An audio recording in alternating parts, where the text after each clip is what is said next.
Welcome to Drexel University and our new industries webinar for discussion on STEM career cluster pivot and advancement. Make AI your ally, the power of microcredentials and online degrees. Tonight, we want to hear from subject experts and industry leaders about how AI is and will continue to reshape careers in health, science, engineering, and technology. We warmly welcome our four panelists who represent industry leaders in science, technology, engineering, math, and medicine sectors, sharing their insights on the emerging and evolving role of AI in their respective industries. We also welcome our prospective and current students, which are all becoming part of our newly forming College of Engineering and Computing. Over the next hour, Natalia Broz, our graduate program director, and I, Kriete, Associate Dean for Academic Affairs in the School of Bioengineering and Science, will moderate the conversation. We have prepared 4 questions, and if follow-up questions arise from the audience, please use the chat and we will read it to our panel. Without further ado, I'm handing over to Natalia for the first question and panelist introductions. Okay, so we're just quickly, Dr. Kriete gave you guys all a rundown. Here's quickly agenda, and then we are going to move to our first question, which is we're asking our panelists to introduce themselves and to let us know what does a typical day look like in their, or a typical week, depends on what you prefer, in their current position. And we're going to get started with Ashkan. All yours, Ashkan. Hi, everyone. I'm Ashkan Bigdeli. I'm a bioinformatics specialist at the Center for Personalized Diagnostics over at Penn Medicine. And what we do there is we develop data pipelines and algorithms to test cancer patients to see what mutations they might have that might be relevant in their diagnosis or treatment. So the average day or week for me looks like, let's say, for example, we care about how many copies of a gene are in a specific cancer type. We might investigate different algorithms and see which ones work best. And then we sort of build data pipelines, validate them, and bring them into the clinic such that they can be used in patient treatment and diagnosis. Awesome. And the same question we're going to pose to Lee. Who's next? Go ahead. All yours, Lee. Hi, everyone. First of all, so honored to be here. Thanks for inviting me to this panel discussion with the amazing panelists here. I'm also probably the only person I think on the panel without a PhD. What I do is applied AI. Oh, okay, Melba. Sorry, you and I. I'm a technologist that helps enterprises, so companies and universities, any large organization, to think about how technology kind of unlocks, right, their full potential. What that meant is for a few years I was actually a management consultant with McKinsey, doing that for different large companies. And more recently, I'm actually riding this AI wave. I joined a AI startup based in Silicon Valley, and I'm leading our strategy team. And my day-to-day looks like, well, first of all, I spend maybe 40 to 50% of my day interacting with AI tools and agents. I'd love to talk more about that at a later point. And the remaining time, I'm usually either talking to a large company or my own team, sort of connecting the bridge between the AI tools that we build and something that they can use it for, right? So that is a typical day, but again, in the world of AI, not a single day feels typical. So let me just end there and pass it to Natalia, I guess, whoever is the next panelist. Melba's next. Melba, all yours. Thanks. I wanted to echo what Lise just said. Thank you to Drexel for inviting us to talk about AI and how it's shaping all of our futures. My name is Melba Lopez. I'm a senior technical staff member, also known as a principal engineer at IBM. I mainly focus on designing and scaling AI-driven security automation for software supply chain security or product security. So day to day, week to week, at a high level, it doesn't really look the same. since my job is to help modernize systems and workflows, but I'm also like a SWAT agent, right? When something goes wrong and a high risk issue emerges, I'm often pulled in and I am expected to either lead or support a solution. So my priorities are really shaped by what's happening in the threat landscape. As an example, there's been a huge uptick of supply chain security attacks, especially in ecosystems like NPM. So one day I might be automating some security workflow with AI, and the next day I might be using AI to analyze whether there's a risk to IBM because of this new malicious package.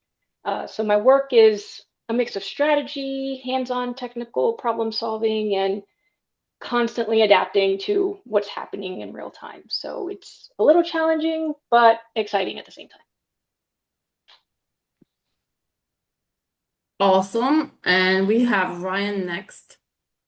Yes, hello everyone. Thank you for this honor to talk. My name is Dr. Ryan McKendrick, so I'm kind of a lead cognitive scientist at Northrop Grumman. A lot of my work in day to day is, yeah, I work with agents too, but they're all human. So I'm kind of usually directing them, mentoring them, training them, teaching them to do new things that usually look like building a new algorithm, pushing the boundaries of what we believe is possible. So a lot of my work is kind of at the cutting edge of the frontiers. So I do a lot of work with university professors, and I do a lot of work with different defense industries doing advanced classified things. Yeah, happy to be here. Yeah. Can't tell us about those things, I guess. No, those things I can't talk about, but that's okay. That's a small percentage of what I do. I prefer doing the stuff in the open. Awesome. Okay, so we're going to move to our next question. How has AI changed your industry so far? And how do you see AI changing the landscape of your specific industry over the next 2 to 5 years or longer, if you can predict that? Which part of this change excites you the most and why? And what are some of the changes that we should all be concerned about and why? And we are going to Ashkan first again. Yeah, so for us in healthcare, I think it's pretty frequent that you'll see sort of a lean development tech team. And so for us, AI has just been like a huge force multiplier. What used to take us, oh, we can't take on that project. It's going to take us 2 to 3 weeks just to get you a minimal viable product to look at. No, no, no, no, no has suddenly turned into yes, yes, we can do that. Yes, we can stand that up quickly. And that is really, really exciting. So that's one thing that excites me. The other thing that excites me is that you're going to see a lot of people no longer reaching for sort of the lowest hanging fruit, the thing that they can do easiest. AI and what it can provide to people who don't have any technical skills, as well as what it can do for people with technical skills, will really just embolden, particularly in healthcare where this has been lacking, embolden people to take on bigger, more ambitious projects, which is really, really exciting. The aspect of that that I might be cautious about is with the generation of all of this, the ability to create that much more output, people have to be aware of what validating that looks like, being careful that, hey, it's not all that different from a calculator in the sense that it will provide you with something. So you need to be an informed user on what that actually looks like and not just trust it, carte blanche. So. Yeah. Okay. We are going to Lee next. How has AI changed my industry? Well, it's a lot of change. I would argue that if it wasn't for AI, I wouldn't have the job I have right now. So a lot of new domains, a lot of new ways of creating impact in the world gets unlocked. That way, I think we're seeing a lot of that first in sort of the tech Silicon Valley world, but I think that's gonna find its way, to the rest of the economy very quickly. Um, and that excites me. Um, uh, I think for a reason that's perhaps sort of less professional but more personal. So I have two little children. They're really young. They're toddlers, right? Knowing where we're headed with AI's capability, I truly believe when they reach the age of you all, right? Assuming you're sort of, related to Drexel, we're thinking about a Drexel program. I do think they'll have a lot of free time. At least they won't sort of, have to kind of trade, right? Their labor for salary and the way that a lot of us do today, right? So I do think it opens up a lot of possibility for the creative and the emotional and the relatable part of who we are. And I'm also cautious about that because, as a society, we'll have to navigate that together in the way that's productive and smooth, right? But overall, this is a game changer, and I know a lot of you are here thinking about AI. Um, in that way already. But if you're still seeing AI as a tool that can boost your ability by a little bit, do think a little harder and find new ways for you to kind of shine and thrive throughout, the long career you have ahead of you. Quite abstract, but I'm going to pause there and pass it on. Melba, you're next. So I'm going to be a little bit more pessimistic than than our current panelists so far. So AI has definitely transformed cybersecurity, and that transformation has been rapidly accelerating. Many of you might know about Anthropic's new Mythos model. It's exceptionally good at finding security vulnerabilities that were never found before, and that's scary, right? If we think about the implications for critical infrastructure, like power plants, airports, financial systems, how do we defend the world when attackers have access or may have access to tools like this? So the industry for the last couple of years has been working towards quantum safe. We now need to start thinking about mythos safe, right? And so for the next 2 to 5 years, cybersecurity professionals are going to have it pretty rough trying to defend these systems. So I feel like AI needs to get better at prediction, right? Not just reaction. So the most novel, or rather the most dangerous attacks will be very novel, right? We've never seen that type of attack, never seen that kind of thinking before or stringing things together. So we need AI systems and agents to be able to anticipate threat and not match known patterns, because that's not going to work, right? In terms of what scares me the most, it's the lack of governance and oversight, right? AI can act a bit like a child, right? You tell it not to touch the cookie jar, and it still might touch the cookie jar, right? So we can't blindly trust these systems. So we really need strong guardrails. We need strong accountability and auditability for every single action that an AI system takes. So my personal life, I am a little bit more positive, but from a cybersecurity perspective, I think it's a pretty dim future over here. Yeah. On to the next panel. Thank you, Melba. Okay, Ryan, you are next. Okay, I'm gonna see if I can one up Melba. When I Oh no. read, say it again.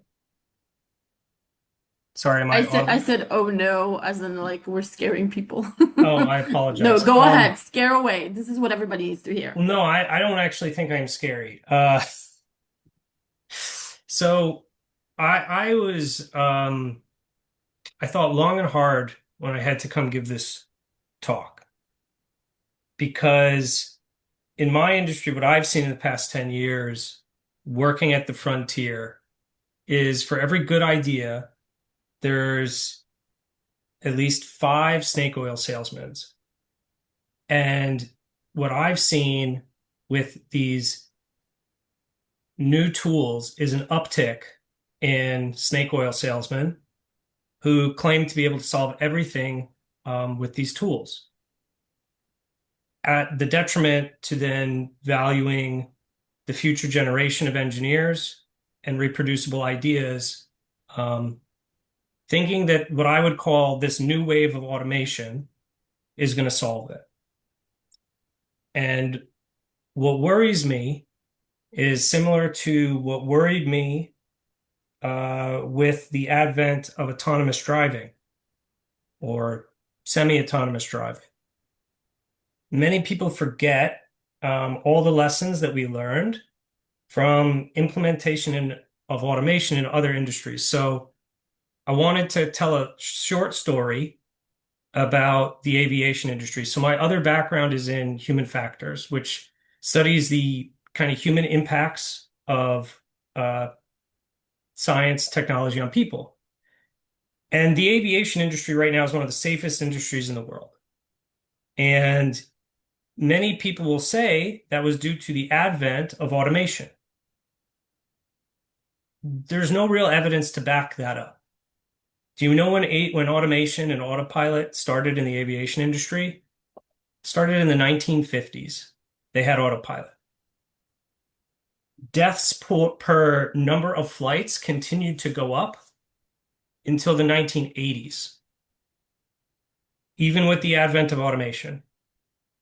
Then they started to go down when they added more technology into the cockpit.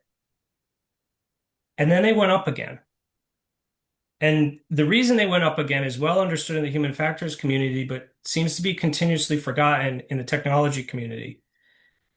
It's because automation generally creates a vicious cycle of skill degradation.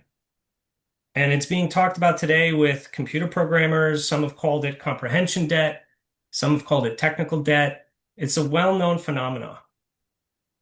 And the only time we started to then see deaths in aviation start to go down again and have maintained that trend is in the 1990s. And what started in the 1990s wasn't a new piece of technology. It was a change in culture, and it was a change in the valuation of how we valued training pilots. The FAA adopted a big change in safety at a cultural level and forced pilots to be more skilled than they were before. That's when we started to see air travel truly become safe. So what worries and concerns me is with this new, more powerful automation, many people who want to exploit it for their own personal gain are using it as part of a narrative to devalue a lot of people who want to become skilled and get things in higher education. That's what worries me, but I'm optimistic because even if we look at the landscape for AI and art right now, I don't think that these tools have devalued human artists. I think it's actually been the opposite. And so I anticipate something similar with other people who develop highly technical skill sets. You're not going to be devalued. I think over time, once the dust settles, you're going to be more valuable than you are today. That's just my 2 cents. Yeah, I completely agree with that, Ryan. Okay, we are on to question 3. Dr. Kriete is going to pose that question to the panelists. All yours, Dr. Kriete. Yes, so I really am enjoying the conversation since you have very different backgrounds and different views. That is really very nice to hear. And I would again encourage our audience to post questions in the chat. So going to question number 3, in your opinion, is AI literacy a must for all hoping to work in your specific career sector? What are essential AI literacy skills or technical competencies that are currently in high demand? And third, what are some of the most critical soft skills and why? So starting again with Ashkan. Ashkan, yep. Yeah, so I think AI skills are certainly a huge plus. Perhaps in my line of work, if you're really strong in the medicine or really strong in the biology, you might be a little bit more lenient, but I feel like it's a must. I think when I entered the workforce, it wasn't odd to see on somebody's resume, proficient in Microsoft Excel and Word. Probably all the other panelists might remember this time too. I don't know that this will be that different in a lot of ways. People are going to kind of expect that you know something about it. In terms of what skills and technical competencies that I think are really valuable today, I still think kind of like pre AI data engineering is really valuable. Model interpretation, the ability for AI ML ops, sort of how do you change these things together in a deployable fashion for something that's meaningful for your domain. I think that's really important. And I think if you can learn a layer above and below, speaking of what Ryan said, having that kind of competency on what's happening under the hood and understanding that and the principles behind what you can know of how these things are developed really benefits you in actually using them effectively. So I think those skills are critical. In terms of soft skills, I really think that communication is becoming more important than ever. And I mean in the sense of how can you relay what you're trying to do, whether it's AI or how AI applies to it or how you've used it, to other people who might not have that knowledge or that background at all. I think helps bring projects to completion a little bit easier. For example, if I work with somebody like Lee and he's trying to help me figure out how I can deploy AI a little bit more effectively in the clinic, if I can't explain to him what I'm trying to achieve or what I've tried so far, it's really going to be a battle to sort of bring things to production in any sort of meaningful way. Otherwise, you sort of end up with a lot of the slop that people call it. So that's sort of a soft skill. I think communication is going to become paramount. I know as you're embarking on education, a lot of times you might feel it's tough to get up in front and present people or explain your ideas. Try to say yes as often as possible, because that communication for the technical engineering aspect and how that comes to light becomes really valuable. Thank you, Awesome. Ashkan. Yeah. And Lee, back to you. You seems to have a new coworker here. Please go ahead. I'll kind of make one statement before I answer the questions, and when I answer, I'll answer fairly quickly with that grounding. I think it's clear that very soon, 2 to 3 years, and if you were to ask those who are building frontier models, they might even give you a quicker estimate. The AI tools and companion that we will have will be smarter than, I would argue, all of us in this room, right? Like that's if you're following what Dario from Anthropic's saying about what they're building and Melba's point about Mythos, it's a given, right? So when you have the ability to access something as smart as the next Claude, I would challenge us to not think about that as a tool with which you gain literacy. I would think it's actually better to think them truly as a partner in doing everything you do. And that's going to be true for every sector, because ultimately, some people in your sector, whatever you do, is doing that, and they're going to have that force multiplier. They're actually going to be carrying 3 to 4 very smart people in their pocket every time they answer a question, they do something, right? So I think the bar is really not to think of it as skills, but really a mindset shift where the reality is you have access, and if you don't use that access, if you don't take them as almost like a very smart group of people who's always behind you, you are going to be behind, and you're not taking advantage of what's available to you. So that is my first question answer. And I think if I were to answer the second one more specifically, I would say if you haven't downloaded Claude Code, or if you haven't tried it, Codex, that's ChatGPT's equivalent. And these if you haven't tried it and you don't know what they are, look them up. You'll realize it's actually very easy to use. I think for anyone that's preparing themselves for the future workforce, you really have to do it like tonight and just like try it, right? And it's not coding, it's large language model based natural language. You can tell it to do things, it's going to do things for you. And if you don't understand what I say when I say you'll get a companion, very powerful building agents for you, you will by the end of that, 10-minute session. Right. So that's my question to my answer to the first two questions. I think on critical soft skills, with everyone being super capable of building and producing um, content, I think the human empathy, the ability to relate to others and understand where others are coming from becomes even more critical, right? If there's any bottleneck or choke point in anyone's full potential in the future, it will not be for the ability or even intelligence to a certain or in a traditional way to a certain extent. It is really understanding your relationship to the outside world, and where can you drive most value, and who's your partner and how do you get them to be on your side. Thank you very much. Going on to Melba. So I'm gonna try to answer the soft skill one first because all the panelists have already mentioned there are core soft skills that it doesn't matter if it's AI or whatever the next generation, like groundbreaking technology that comes through. The key soft skills, right? Like somebody mentioned, speaking, communication, right? Critical thinking is irreplaceable. You have to be able to think for yourself and understand, assess what the AI system or what another person is trying to give you, whether that's a technical solution, whether that's some vibe coded thing that somebody made. So critical thinking is very, very important.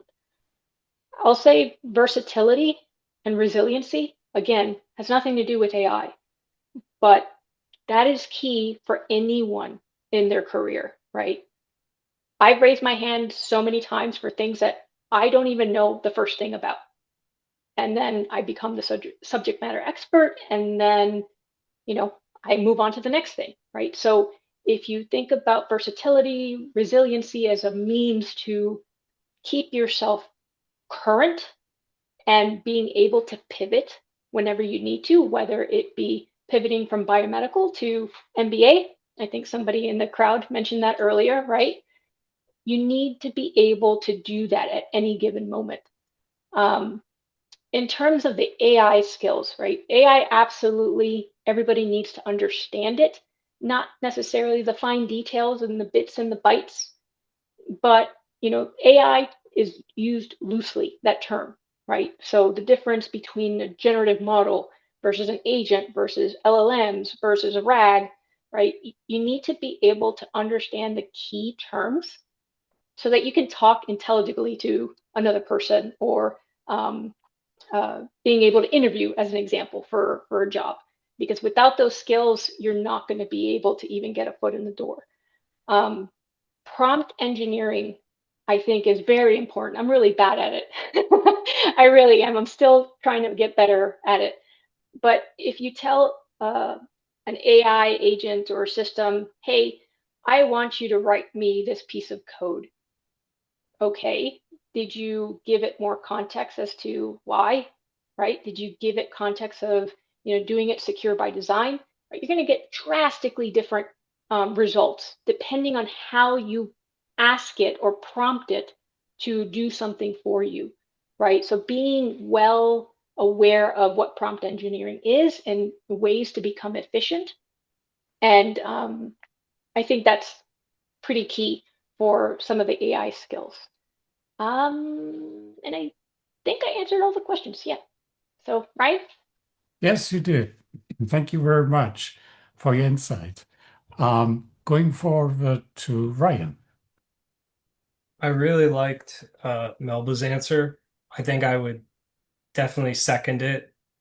It's been my experience as well. When you are, at least for me, working at the frontier, often in spaces where you can't talk about it, you have less data, you don't have lots of investment money, so you have to be really creative all the time. You're constantly reinventing yourself. I'll take a slightly different perspective. I don't find a lot of these arguments about, you know, super intelligence in 2 to 5 years even remotely convincing, given my research in the past decade into the underlying cognitive architecture of these systems. So I'm going to then say the following with respect to that. I think the hard skill is dig deeper. Find the thing that only you know technically. Covet that. Use that as your superpower. It doesn't take very long to interact with these current models to find there are massive gaps in their knowledge that you can fill and then you can use to create something novel. Dig deep, find your niche, and then expand that niche, because if you do, that's something new. That's something new that couldn't be learned on the internet. You should use that.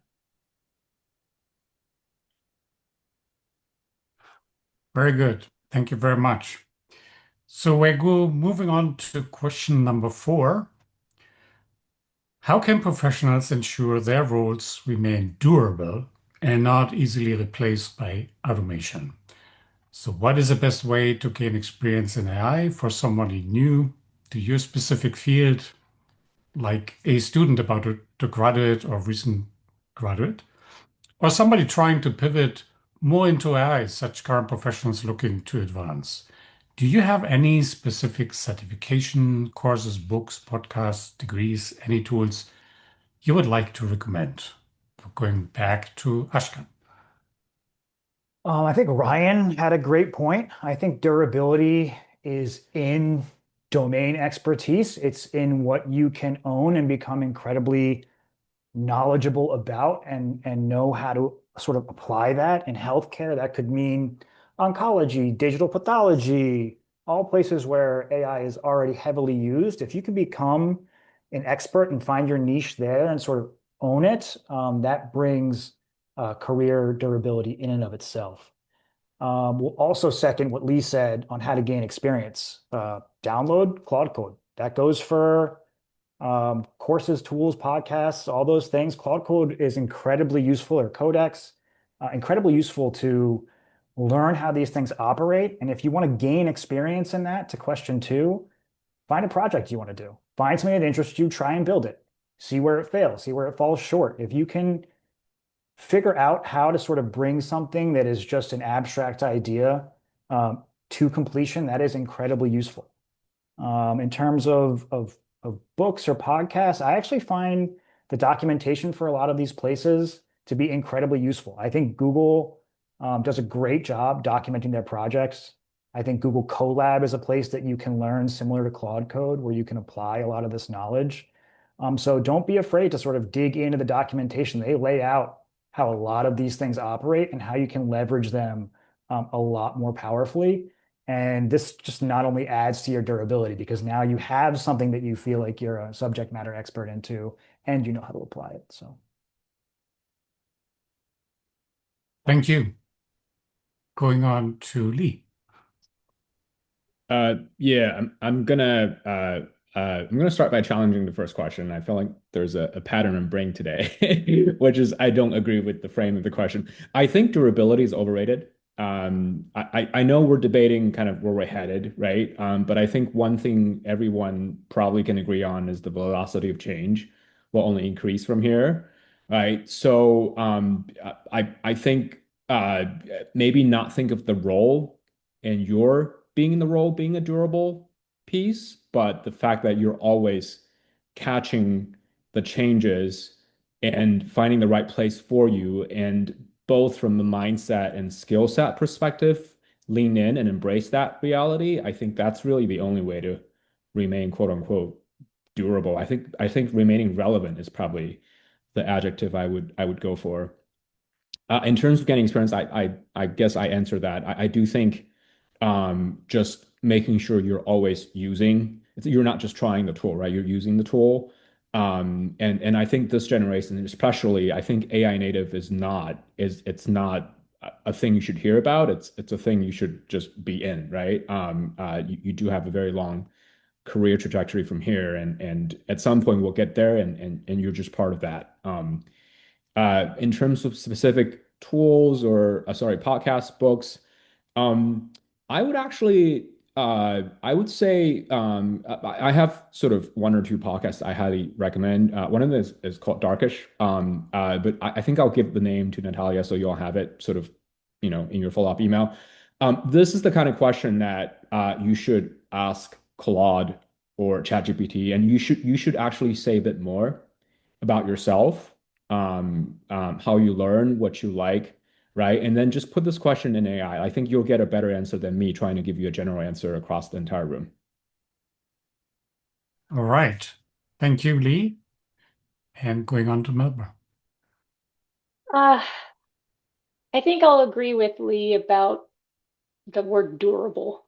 I mentioned earlier about versatility, right?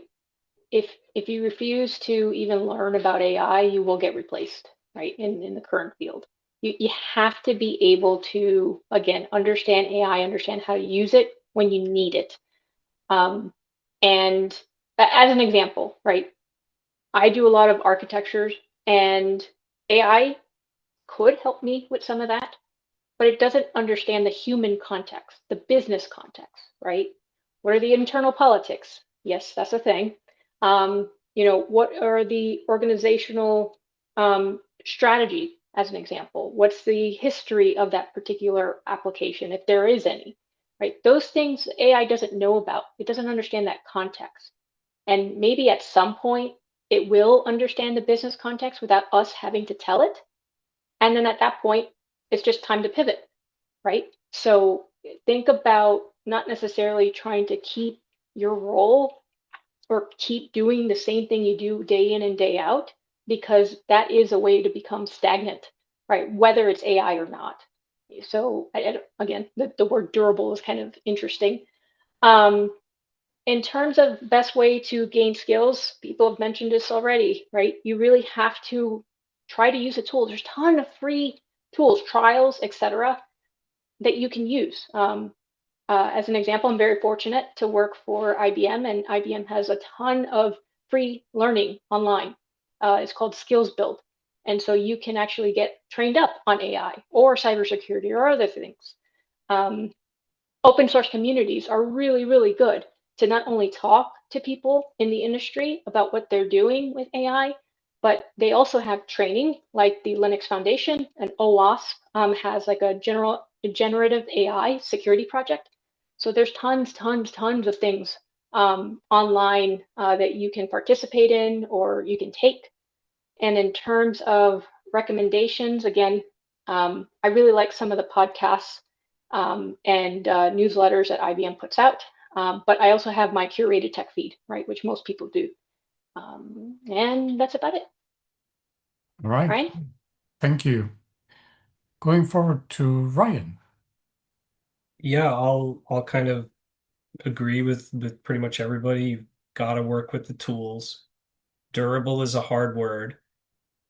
You must be adaptable. I will say the following though. When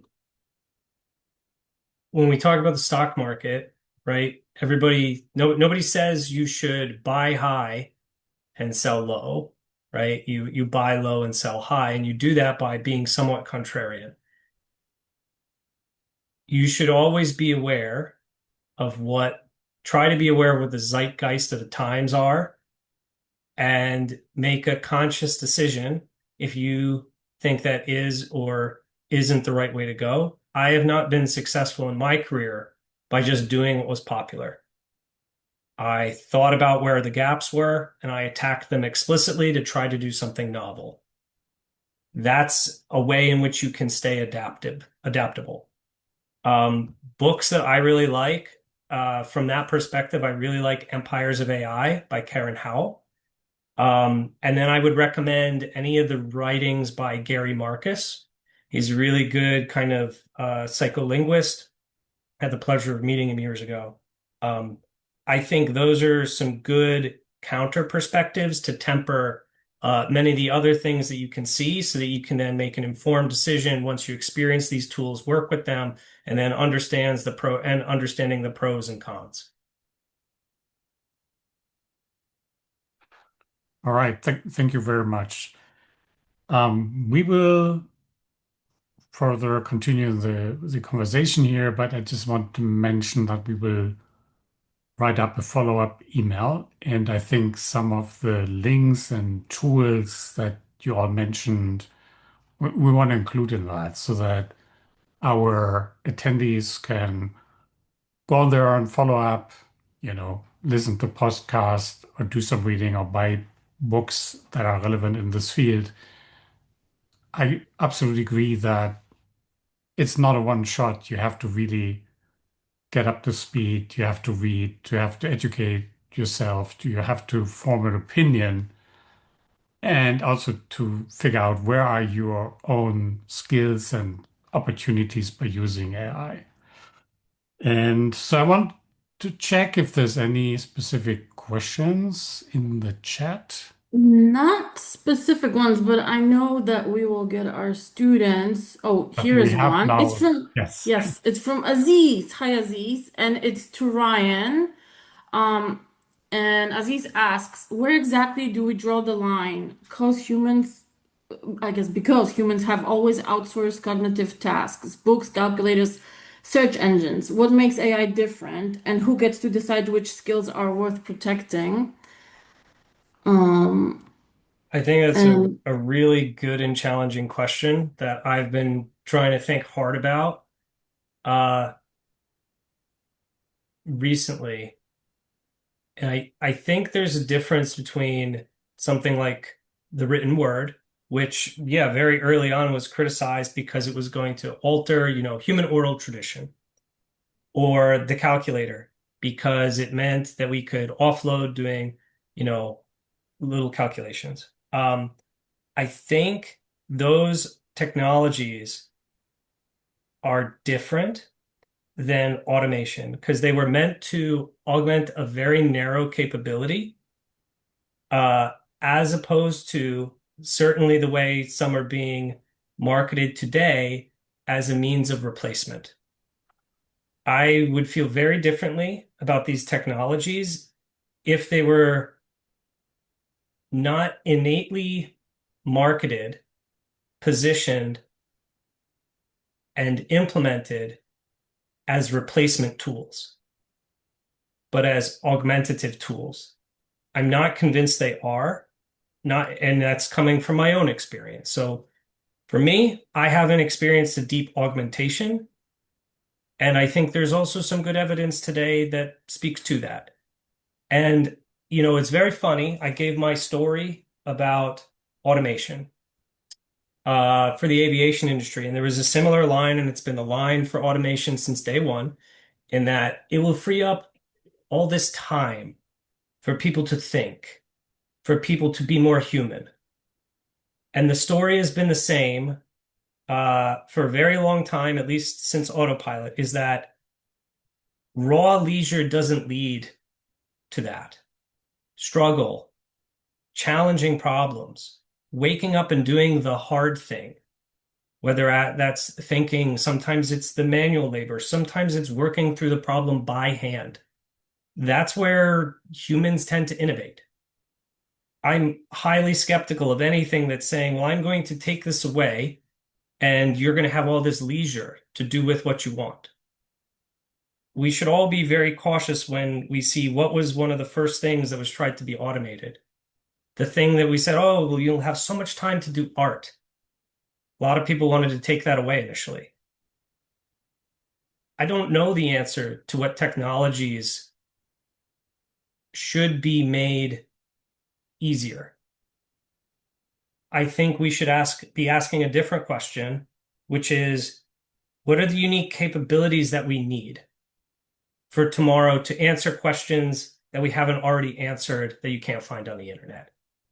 So that's kind of my best answer. I'm sorry if it doesn't fully answer the question. awesome. I think we have a sort of a follow-up question to that.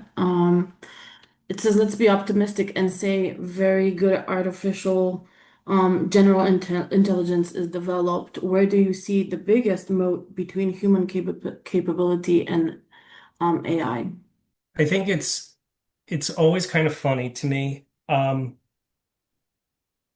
We don't really know how to measure human intelligence. Like in psychology, one of the fields I come from, it's not like really well understood what counts as intelligence. We know that humans can do really amazing things, but what is often not talked about for biological systems is how efficient they are at doing amazing things. What I think the biggest gap is that current AI systems are so uniquely inefficient in how they process information. And we keep hearing about, well, we just need to scale, we just need to scale. I would suggest anybody who's really interested in why that's the argument and why people like me, or you could go talk to Gary Marcus, will say something similar, is it's innate in their underlying architectures. If you have compute, the way we have compute, yeah, you can scale memory as much as you have the resources. But that doesn't seem to be how organic systems actually work. So there's this big argument that's been around that the software that intelligent systems should implement should mimic the hardware of the human brain, which is, a bunch of interconnected nodes. We actually don't know what the software of the brain is. And I think what we're seeing is in order to get there, you basically need to take all the energy of the sun and have some infinite level of compute to create superintelligence. And so I think the biggest gap between humans and the current crop of AI is humans and even much simpler organisms. Take take a bumblebee, only has 1 million neurons. And you watch some of the behavior that it can do on like a calorie, 10 calories a day. And then you should start asking yourself, well, how impressive are these systems that need these giant data centers and the entirety of the internet to barely answer, a question you Google? So I think the big gap is that humans are genuinely intelligent and these things are a facsimile of intelligence. Yeah, that's Awesome. an interesting answer and an interesting conversation. The question is the current hardware that we have really optimal for AI applications? And both in silico and quantum computing are just avoiding, by all means, any probability, any stochastic computation because we want to have reproducible data. But it turns out that this is not a very good fit for what we need in AI. So I think that, Ryan, you hit on a very important point, but I'm also in the opinion that in the future we might find different architectures, maybe closer to how the human brain works with interconnected neurons that might accelerate that process. But we'll see. Are there any other comments or questions to this current thread? All right, can you guys hear me clearer there? Yep. Yeah, so I have a question for Ashkan. I think so. As a bioinformatician, so I guess, exposed myself to single cell seq recently, and it's a big learning curve. And I guess my question is, with AI, I think, do you see? Well, I think obviously there are benefits to using AI and helping learn how some of these pipelines work, but do you think there's some, I guess, limitations or drawbacks when people use AI to develop these pipelines and how this data is interpreted? There are some distinct drawbacks, and I think it amounts to understanding sort of how it works in the end. I think Lee had sort of said you'll be walking around with all these very important people in your pocket, and I think that's true. But if you're doing RNA-seq, you're doing it because you have some sort of hypothesis, right? So if the conditions in your pipeline sort of don't fit the model, you need to be able to interpret that. In terms of where AI is incredibly useful there, if you don't know how to code out a RNA-seq pipeline, then that is very valuable, right? Yeah, I agree. I've actually used the AI to help me understand some of how this wrap package and everything works. Yeah. But I have a familiar base with coding in general, so it's not really like developing the pipeline. But I've seen people, I think yesterday I saw something on LinkedIn. Somebody had developed like a, you know, put your data file in and the AI will run the pipeline on its own. And I really don't think that's a good way of doing science in general. So thank you for your answer. Of course. Melba, I saw you shaking your head. You want to add anything to that? But no, I agree, right? There's a lot of things people do with AI that they shouldn't be doing. Um, and just assuming that the AI is going to give them all the answers and solve world peace, right? Um, Data engineering is definitely not my strong suit. I have peers, professional peers, that actually help me with that.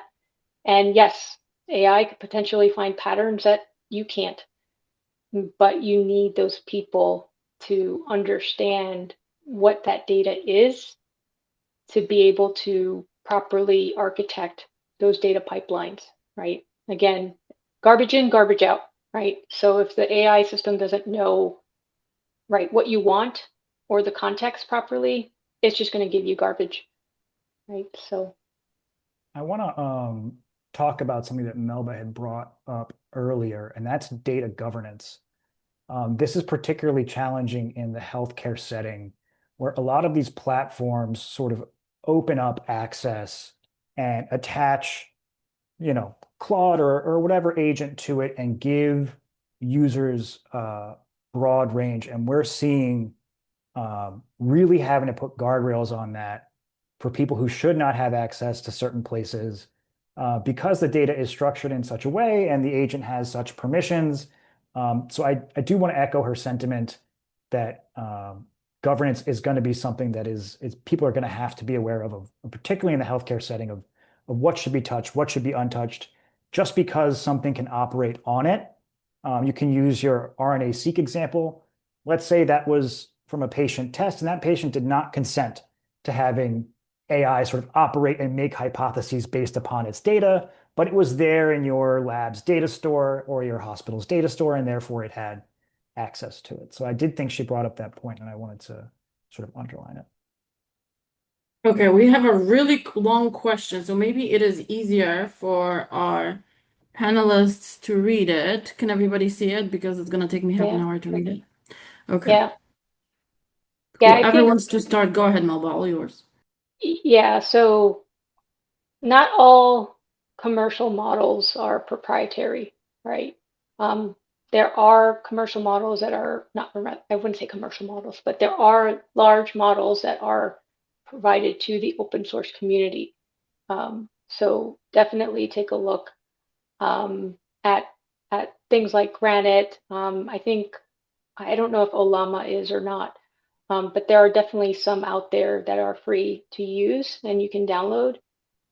But in terms of transparency and data safety, I know IBM has a really big division about where is that data coming from that we're using to train our models, right? Is it ethical, right? Is it biased? So being able to understand the source of where those models came from and how they're being trained. There are things called ML fact sheets, as an example, that explain exactly what the machine learning or the language models are using under the covers and if they have biases, et cetera, et cetera. So um, definitely, I think there's ways, if you're proactive about it, to understand if the model that you're using is not, you know, sourcing biased data or, yeah. I guess that's my answer to that one. I want to touch a bit on how the question mentioned sort of transparency and data safety for a lot of medical research applications. These new AI models are fantastic, but there are older models that do not require AI that are still very good.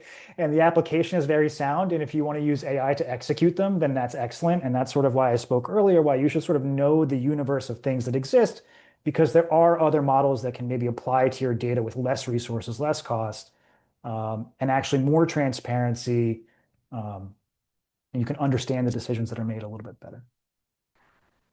And to our panelists, do we have any other wisdom that you want to share before we end this? I'm sure you do, but within reason. I will say it's incredibly accessible. It's a very accessible field. You're early. Try stuff out. Fail fast. Enjoy it. That is excellent advice, honestly. Ryan, anything to add? Lee, Melba, I'll any? echo that really quickly. I think when we all talked about judgment, critical thinking, there's sort of the fact and assumption kind of before that, which is AI tremendously lower the bar for you to sort of build things and also falsely thinking you've built it well, right? But it is an exciting time, right? Give it a try and go from there. I think treating it as a subject of study is for some, but not for all. But treating it as something you can play with, a toy, carve out a weekend, just build it. It really isn't that hard, and make your own judgment from there. I think that's the only way to go, and we all kind of owe it to ourselves if you haven't tried that.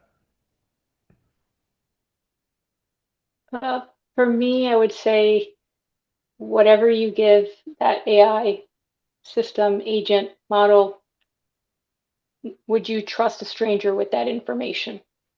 Right? Don't give it your credit card number. Don't give it your passwords, right? Just think about it for a little bit. Just think of AI as a stranger. Would you trust a stranger with that information? Because a lot of people are just giving all sorts of interesting data to AI, and it leads to a lot of security breaches or problems, right? So I would say think about that some more, but also, like we said, if you play with it, you'll also find out that it's not perfect. I spent like 2 hours trying to show my daughter how to use several offerings that are online, like with free trials of, she wants to create a book, right? A book about some frog, right, in some mythical land. Okay, well, how do you generate the image for it? How do you generate the story? And being able to combine all of that, and it can't even get the picture right. Right. So there's things that AI can do really well, and there's things that AI can't do well. So yeah, just play with it and just try it out and figure out what works for you and how you can integrate it more into whether it be your professional lives or your personal lives. Yeah, that's it. Right? Yeah, I guess I'll end on one thing I've been uniquely bad at. But I think it applies to the don't give these models something you wouldn't give a stranger. You could also do, I don't remember who had this quote, it was somebody, but don't do something for free that you could get paid for. You're all going to school and or acting in your day-to-day lives to build up a corpus of knowledge that is unique to you. Don't you wouldn't give that away to your employer for free. You wouldn't give it away to someone else for free. Don't give it away to an algorithm for free. That's not, again, you should interact with them, but just keep that in mind. If, you should maintain your value. If you have something interesting that maintain it. Get paid for it. That is sound advice for everybody. Yes. Get paid for it and don't let AI buy shoes with your credit card.